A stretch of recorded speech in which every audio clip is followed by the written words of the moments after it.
This is Influencing the Right Way. Our goal is to raise the standard of the fitness industry. We're out here trying to make people's lives as healthy and as happy as we possibly can. And the only way we're going to do that is if we take it as serious as a medical doctor does.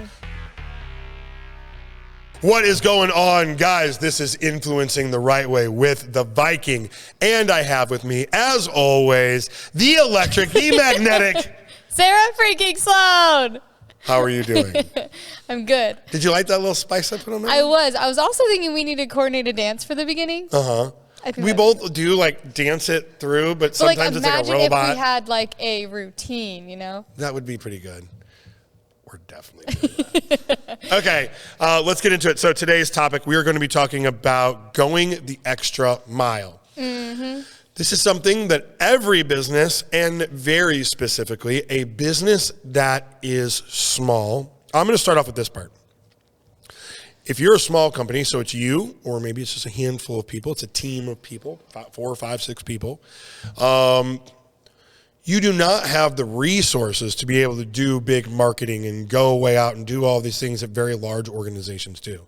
But what you do have the ability to do is to go the extra mile for the people who have decided to patronize your business. Which I think actually is a blessing, because when you have all that money to do all the marketing, you don't get to do this fun thing of going the extra mile. And this is actually what... I would argue there. You can still do it when you have all that money. But you don't see the value in it as much. Because when you don't have as much money and you can't pump it into just like buying your leads and doing all that stuff, that means you have to put in like the nitty gritty hard work of going out and doing stuff like this. This is the pain that sharpens the sword, right? You don't have the big resources, so it makes you get good at this thing. Yes. What I was saying I disagree with is that just because you're a big company, you could still do these things. Oh, and you should. And you should. Yeah. They opt not to because it's easier not to. But you imagine if you were a big company and you did have all of these resources and you still went the extra mile for icing on the cake. Yeah, then it would be amazing. But most people I thought for 1 second we weren't going to be on the same page. No, we're on the same page. But we are. But I was kind of excited that we wouldn't be. No, and then it turns out we are. The exact same thing. Come on, we're the same thing. Okay, so... let's talk about some things that you can actually do that are going the extra mile for people that are like in the fitness industry. What can you do? I want to define what going the extra mile is first. Okay. That we're on the same page. So going the extra mile is exceeding whoever your customer is, exceeding their expectations, but also making it personalized to them. Yes. You can imagine you can go the extra mile and actually do something over the top for every single person that you meet. But if it didn't have an emotional connection, it didn't tie to them specifically, they didn't know that they were the only person you went the extra mile for, it doesn't do anything. Well, I can make this one super simple. Is like, you could imagine how getting a text message from a company that's like, let's say it's not to buy anything, like a good one that's like, it's like it's a link to some kind of really beneficial blog or something. It's a good one. It's a good one. Well, they're not trying to sell something, right? Yeah. They're trying to give. Yeah. But if it's like blanketed and made for everybody, then it loses a lot of its value, because it's like, if I'm a customer and who came in and, I bought your service and I'm on a weight training program and I'm here to like build muscle. And then you sent out this blog for everybody about like the 5 best foods to lose weight. I mean, it's not bad. I'm not like mad about it, but like it didn't help me. It didn't speak to me. And also like Susie got the same thing, and it just doesn't really it didn't really add the value that you thought it was going to add. Yeah. We write handwritten thank you cards to people. I'm not going to share all our secrets. I'm just kidding. But that is like, I genuinely, after I meet someone, like I want to let them know that I really enjoyed meeting them, or I liked talking to them, whatever it might be. And so me going the extra mile is like a little pen pal, writing them a little letter, and then I'll write something personal in there to let them know, like, this is only for you. Yeah. Someone else got this letter, they would think it was they would know it was the wrong address. Yeah. But we've all gotten that letter before where it looks like someone wrote it. Yeah. And then they it's a stamped their signature on it to make it look like they signed it. That exceeded your expectations. You weren't expecting a letter in the mail, but it wasn't personalized to you. You could tell it was just mass produced to everyone else. And you're like, I would rather you just have not done that. Yeah. Because it didn't really mean anything. So it's the two and to speak specifically about exceeding expectations, everybody's expectations are different. Mm-hmm. So the way that you can exceed for one person may not mean anything to somebody else. And there's a lot of ways. And, I'm always skewing towards the fitness side. But you can be a trainer and, for one person, they live very far away from you. And so for them, it's a real hurdle to get to your gym to come and see you. But they like what you do. They love the service that you offer, and they really see value in what you do. You know what? Maybe throwing them like a gas card just to them and to nobody else to say like, thank you and I appreciate you coming all the way out of your way to come over here. Well, that is like for them, and it's a little thing that you get no value out of and is just going to like help them out a little bit. And it's like you're also thinking about that they have that extra drive time that they got to make.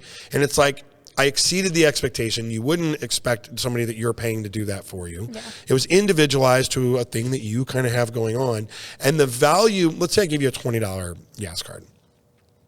It is worth $2,000 because you're probably going to build so much more trust and much more of a relationship with me from having done that you will keep buying my service for another year and a half or 2 years, which way outranges how much that card was ever with. Yeah, there's a few good things there. I want to point them out. Okay. So one was like you first have to meet their expectations. Someone, if they're purchasing your program, they expect to have a good workout every single time they come. So they're willing to drive however long because they enjoy and their expectations are met with the service that they're buying. Mm-hmm. And they're happy with that. Yeah. So then once you meet someone's expectation, then going the extra mile is what actually the action you're taking to exceed that. And so now I'm going to show you that I appreciate your service that you're giving me. So I'm going to do something that I couldn't do to anyone else that makes you feel special. Yep. I actually, you know what? I'm going to call out one of the guys on our teams who did something so incredible. This was a recent one that happened, but I think it draws this very well is customers been coming in. He's probably been shopping with us for like 3 years or something. I personally know him. Great guy. And a year ago, a little over a year ago now, he got sober. Mm-hmm. Never was like a bad alcoholic, but had a problem with it, right? And then at one point in time, decided like I'm going to cut it off and make it clean. Well, he drank these like specific little, they're not even energy drinks. It's the death metal, or liquid death. Yeah. Death metal. Liquid death, little waters or whatever. And he likes those because it kind of replaces that like fizzy drink of a beer. Yeah. Right? Well, because we had built such a good relationship with him, we know his fitness and what he's doing and what's going on in his personal life. The manager of the store at the time was actually Carter. Figured that out, got those drinks. The next time that the guy came in, it was actually on his second year of being sober. That's right. That's right. It was. It was his second. It was on the anniversary, he came in, and he surprised him with these. And I don't know how much these fucking drinks are. I don't know, maybe $3 a pop or something. Yeah. It doesn't matter. You get 12 of them, and it's like the enjoyment and the expectation that's been way overwhelmingly, you went so far above and beyond what any other business has done. You'll be remembered forever. Mm-hmm. And also it's just a really nice, cool thing to do, right? All of that combined is like, that is what really gives you a connection with a customer that it's like, now I want you to, and I'm coming at this from a business point of view, but it's like, how could anyone ever compete with you now? No one could. Let's say the product that we sell at our store that he buys, off the top of my head, I don't even know what he buys. It's probably protein or something else, whatever. If somebody else started selling that product for cheaper, like literally he could buy it somewhere else at a better price, it wouldn't even entice him because like the relationship, like cheating on your girlfriend, but it's that in depth. Like, how does there? Like, I have a barber who trims my beard, and like that is the dude I go to, and like he always hooks me up with little like extra things, and he'll even like call me and remind me like, dude, you didn't come in, we haven't gotten your, you gotta get your shit lined up, right? And he knows that it's like not for him to make money, it's because he wants me looking good, and he knows I like having that beard crispy, and so all of that all together is like, I would, even if I could get my beard trimmed somewhere better for cheaper. I wouldn't do it because this guy's gone out of his way to build that relationship with me. Mm-hmm. Yeah. I want to bring up one more thing about exceeding expectations. So in order to actually exceed expectations, obviously you need to know how to meet them, but then you have to do the action first and then explain why you did that. So like if I were to tell you like, oh, I'm going to get you a gas card because you drive all the way out here, then one, you give two things. One, you give it to them and then they're like, oh, thank you, because they knew it was coming. You didn't exceed it anymore. Or two, you forget to do it and you just shot yourself in the foot for telling them that you were going to do this cool, thoughtful thing for them. And then you didn't do it. Then it didn't happen. Yeah. So keep it in your back pocket. When you have a good idea about a way to exceed someone's expectation that's super personal to them, don't tell them you're going to do it. Show up at their doorstep with flowers rather than spoiling it. Well, you know what? And I think this is something that people, there are the type of people who like when they get somebody a present for Christmas, they want to give them the present right away, or they want to like tell them about the present. Like, just hold on. Like the present isn't about you, right? It's about them. Let the anticipation build. You know, the anticipation and what you said, like exceeding the expectation, that's the present, right? That is really the thing. It's the thoughtfulness and the gift. That's what it really comes down to.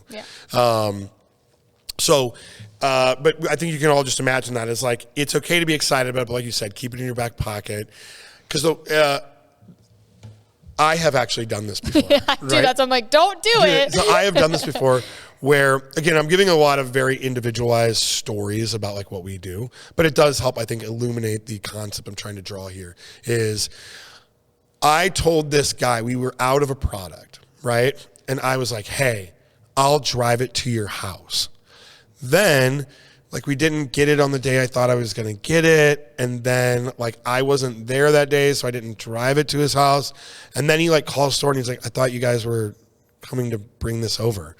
And it's like, okay, first of all, we're a retail store. We're not Amazon. We don't deliver product to anybody, right? But it doesn't matter because I told you I was going to, and then I didn't do the thing. So now by me trying to be nice and telling you what I was going to do, I'm now the dickhead. Yeah, you actually are below what their expectation was. Now they're like let down. Because I put the expectation here and I didn't deliver. Yeah. And so you just have to think about that a lot when you're doing things about like, what are you setting the expectation as? Yeah. You always make sure you meet their expectations so you're not letting them down. And then you do an action that exceeds it, that gets them excited, and then you explain them why you did that. You know what, this is another thing. I'm going to bring this up is, so you have to train the principle of this thing to people because it goes into like a lot of different areas. And so you have to teach why it's important. And there was one guy on our team and I remember he was like, his concept was like, I don't think that we should do this because then every time you have to keep going above and beyond. You got to like give more and give more. And you have to like, pretty soon you're buying them a car, right? That is not what we're saying. And I really want to like draw this up because it was a long conversation I had with one of the guys on the team. Exceeding expectation, going the extra mile for somebody, right, is not like a calculated thing that you do so that you know like every 2 months I've got to go and get them another gas card that's this other thing. They're going to be let down. Yeah, that's not what it is. In the same way, you do it when something arises and it's like the right thing to do. You know, I don't know the analogy of the girl who drives really far to come to your gym, right? She like one day you hear a story about how she ran out of gas on the side of the highway. Okay, well now's a good time to like give her an extra gas card because it fits into this scenario, right? Doesn't mean you're doing it forever. It just means that you're trying to fill this place where you have an opportunity to exceed expectations. And I liken it exactly to like, there's this little story about guy gets married on their wedding day. They have their vows, tells his wife he loves her. Then 20 years later, she's upset. They're not getting along. And she's like, the husband's like, what? Why are you in such a bad mood? She's like, you never tell me you love me. He's like, I told you I loved you when I married you. Yeah, but that's not enough either, right? Yeah. Is like, but you don't calculatedly say, oh, at 6 o'clock, I'm going to tell you I love you every day, right? It's when the person needs it. Like, do they need that little connection? Do they need to hear it from you? Is it something that's going to improve and make your relationship a little bit better? Yeah, that sounds to me like you're creating a system out of something that shouldn't have a system. No. The like love and passion and like the personality behind it of making it special to that person. Once you put a system of like every 2 months I need to give you something in order for you to feel like I'm exceeding your expectations, then like you're training that person to expect something every 2 months, then that's when now you're going to just fall short. But when it comes from the heart, it actually is random and it does come out naturally. And that's all it has to be. I think a lot of times we want to overthink these things and make them more complicated than what they really are. No, if someone could use a little helping hand and if you could do something to make their day, just do it. Just do it. Just do it. Go the extra mile. Sometimes I feel like people have got to listen to these podcasts like, what a bunch of fucking loser hippies. What are these guys doing? But Speak from your heart. But I swear on my life, I said this in one of the other podcasts about like how being in business made me a more kindful, thoughtful, better person. And it really is true because the relationships that you build in business are no different than the relationships that you build in your personal life. Yeah. They're all the exact same. Relationships with people it's the same every single way, every single day. I started doing this with my sisters, and we have a better relationship now than we ever have. It's a beautiful thing. Hippie little world we're living in. Hippie world. All right, guys. Thank you for listening to the podcast. If there was something in here that you got value out of, you took it away and said, hey, this could really help me out with what I'm doing, send this to someone else you know who could also get some value and get helped out from it. Thank you, and I will see you next time.